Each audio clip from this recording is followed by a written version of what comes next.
Good morning, greatest people in the world. Oh yeah, so many vegans in one place, like the energy here, the positive energy. Woo! All right. It's turning out to be way beyond their expectations, even though we did expect this to be the most important event ever in the history of the universe. It's still exceeding our expectations. So, this is the gathering that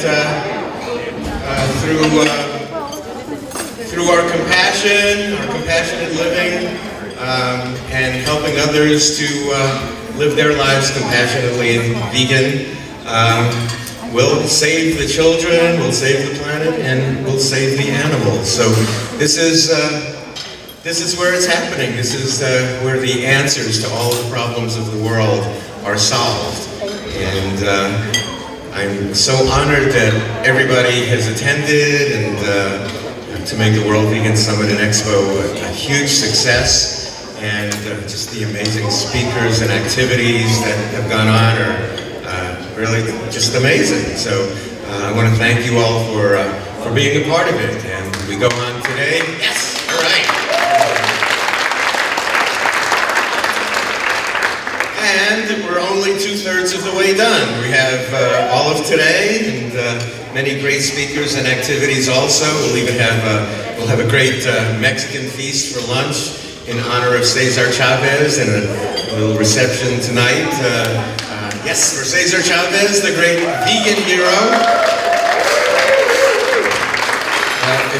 If anybody wants to hear we'll have a presentation in Espanol this afternoon at 5 o'clock upstairs. There have been speakers upstairs in the Bayview Ballroom also, as well as down here. And so we're celebrating being vegan, and this being the lifestyle of peace. Cindy Sheehan, Peace Month, will join us for lunch today, as will members of the Cesar Chavez family, who are vegan, inspired by their great-uncle and great-great-uncle. So we'll see them at lunch today. And today we're having our Breakfast of Champions. Do I see Jeanette? Jeanette Murray Wakeland and Alan Murray, are they here?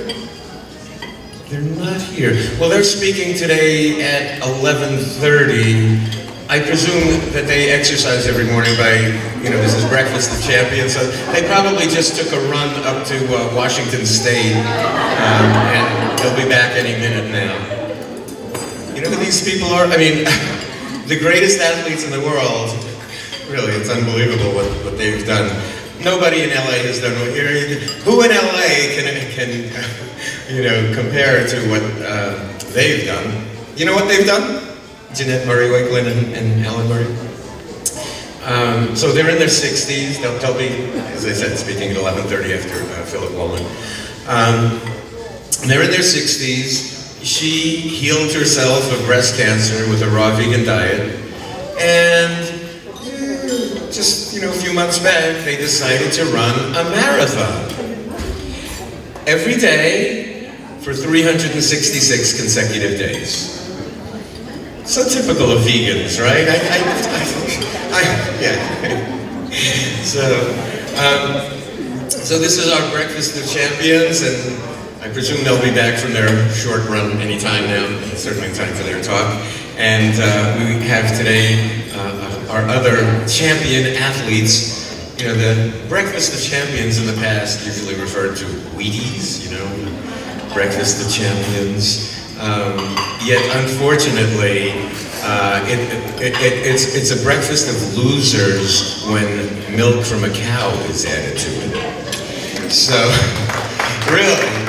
And how do you poison some really good food?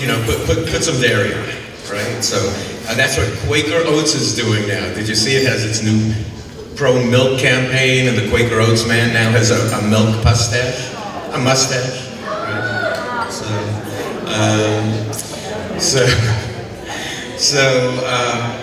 We will also have a few words from our champion vegan athletes attending here today, who co-hosted a great program last night. Did everybody see Soul Food for Thought?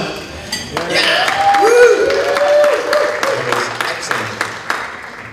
So Kenneth will be coming up in a little bit. Kenneth G. Williams, champion bodybuilder, and he'll mention for a second that you know, that he did it as a vegan. And people always say, you know, like, no way, you know, and it's true, no way, no W-H-E-Y. But I'll bump. Play the laugh track. And then Siba Johnson, who is an Olympic athlete, a champion among us, so, and vegan from birth, right? So, oh, you wimpy vegans. Come on up, Siba. Here are a few words on their athletic endeavors as vegans, you wimpy vegans, you protein deficient, protein. I want to say firstly, thank you so much, Bob, for putting on such an awesome weekend and wonderful speakers and wonderful attendees.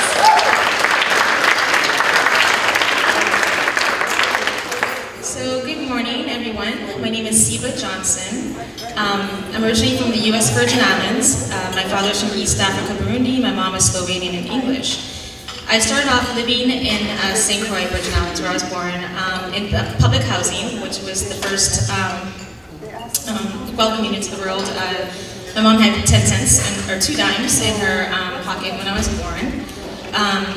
Eventually she sold, and I'm sorry if I'm being redundant for those who heard the talk last night at the banquet, but she sold a painting and was able to take me to Switzerland, St. Moritz, Switzerland, when I was about 5 years old. And it was a beautiful sunny day with puffs of clouds in the sky. And I was watching the skiers go down the mountain, and I was just in awe. It was absolutely beautiful. And I looked up at my mother, who had this huge afro, and I said, "Mom, I want to be a skier." And I don't know if she wasn't listening to me or what was going on, but she just looked down at me and carried on with the day. 9 years later, I was at the start gate of the Olympics. So it shows you like the power of intention.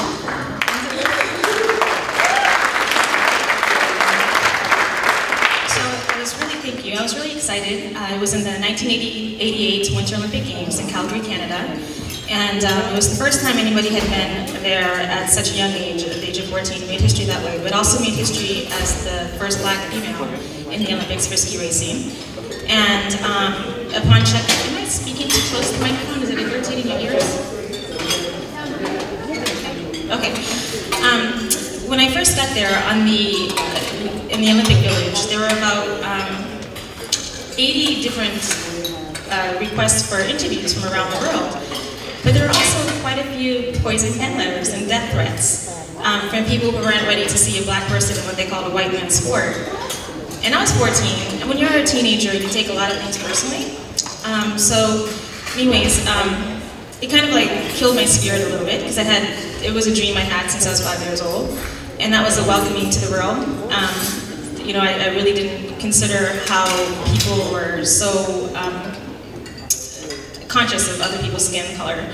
And I think because of a lot of different types of suffering I went through as a youngster, and the way my mother had taught me about animals and how animals end up on people's plates, is a reason why I stayed vegan for my whole life. People would always tell me, well, you don't know what you're missing. You know, chicken and hamburger and fish is so delicious, you don't know what you're missing. And I would tell my friends, well, you don't know what they're missing. They're missing their life. They're missing their mother.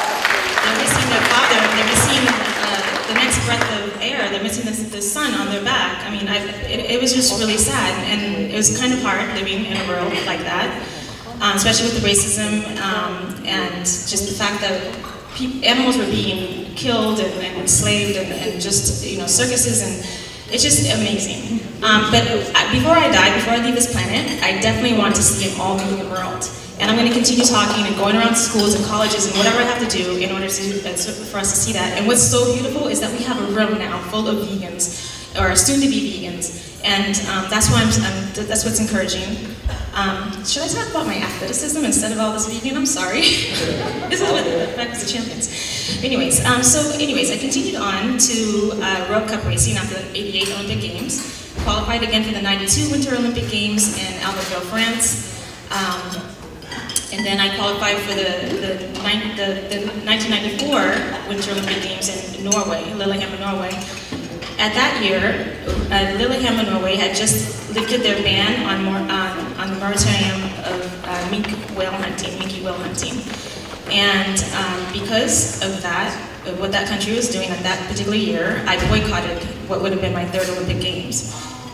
Throughout my ski racing career, I had been pressured by different sponsors to wear clothing of their choice. They knew ahead of time that I would never wear fur or leather or any down in my jackets or wool or anything. But one day I was in the World Cup ski race, and Will Chamberlain, the late Will Chamberlain, was at the bottom of the ski race waiting to see this black skier come down the mountain. At the beginning of the race, I told my sponsors, my team, that I wasn't going to wear the ski suit because it had two small patches of leather that was sewn into the inside of the ski boot area, so that when the ski boot shifted, it wouldn't tear the material. All my other ski suits had plastic there. They worked just fine. But for some reason, I guess they were testing me or whatever. They wouldn't be able to wear the leather, and I was eventually disqualified from the ski race because I said I wasn't going to wear someone else's skin on my body as I went down the mountain.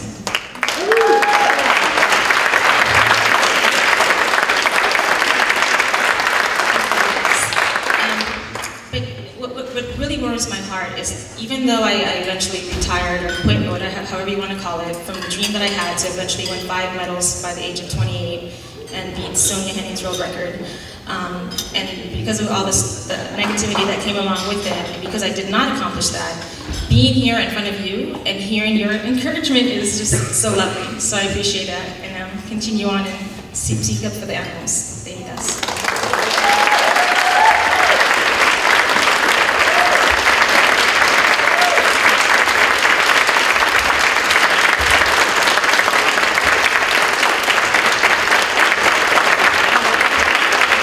Siva Johnson. She really lives it, you know. She talks it and lives it, you know. It makes me want to cry, actually. So thank you, Siva, for your love of animals and speaking out for them. And now, you know, so okay, you wimpy vegans. Wimpy vegans. B12 deficient.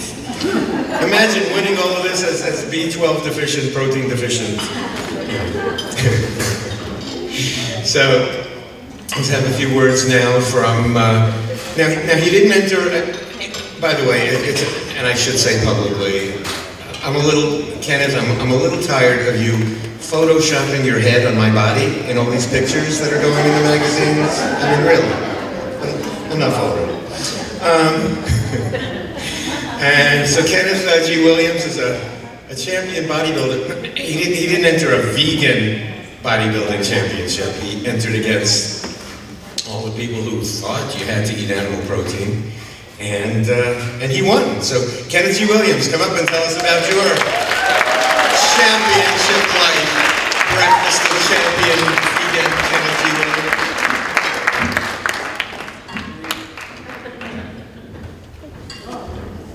Hey y'all, have y'all heard my story before?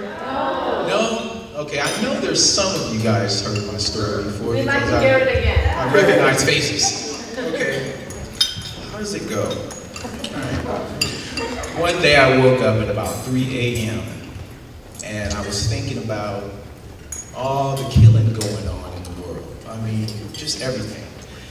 And I went down to the kitchen, got some chicken, some rice, some salad, and sat down and still thinking about that. And then all of a sudden I looked down at my plate and I seen death and destruction right there. So it was kind of like a wake-up call. I go, well, if I'm so concerned about it, then looking at it and I'm about ready to eat it. So I said, no, that was the wake-up call right there. So I just decided to scrape the chicken off my plate, ate the rice and salad, went back to bed, woke up and said, I'm a vegetarian. I said, okay, cool. Went to work,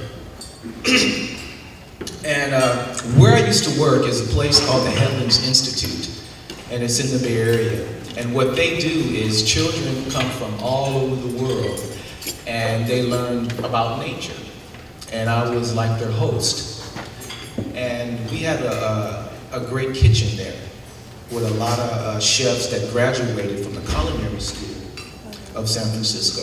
And I went into the chef's office and I told him that I don't want anything to do with an animal until I figure out what's going on with the food.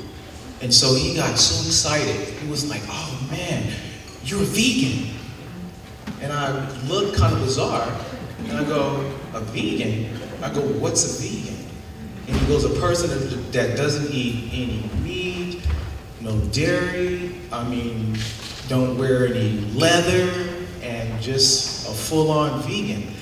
And I go, wow, scratch my head again, and I go, well, what's a vegetarian? And he goes, well, vegetarians have problems right now. And he goes, if you want to know more about it, then you have to study and you have to read. But what I'm going to do for you is I'm going to make you a fantastic vegan meal, come back for lunch, and eat it. And that's what I did, and it totally changed my life. I got so excited about that I have some friends, and we always get together and we work out. And I got so excited about being a vegan, I just told my friend, I said, hey man, I'm a vegan and it feels so good. And right when I said that, it just, a blank stare just came over their face. And they said, well, Kenneth, you're not going to be able to build muscle doing that. And I go, what, for real? And I go, well, I don't know, I think you can, you know. And I'm going to prove you guys wrong. And then after that, I went home and I told my wife at the time, I said, man, the guys at the gym really treated me bad because I told them I was a vegan. And they said I couldn't build muscle that way. And my wife goes, well, what are you going to do about it? And so she, you know, gave me a real challenge. So I went to work the next day. I had 2 jobs. My second job, I was a personal trainer at the Marin County YMCA. And I went there, turned on the lights in the gym, and it just hit me. I said, you know what? I'm going to be a bodybuilder. That's the only way I can prove these guys wrong, by being a bodybuilder. But I had no idea how to build your body.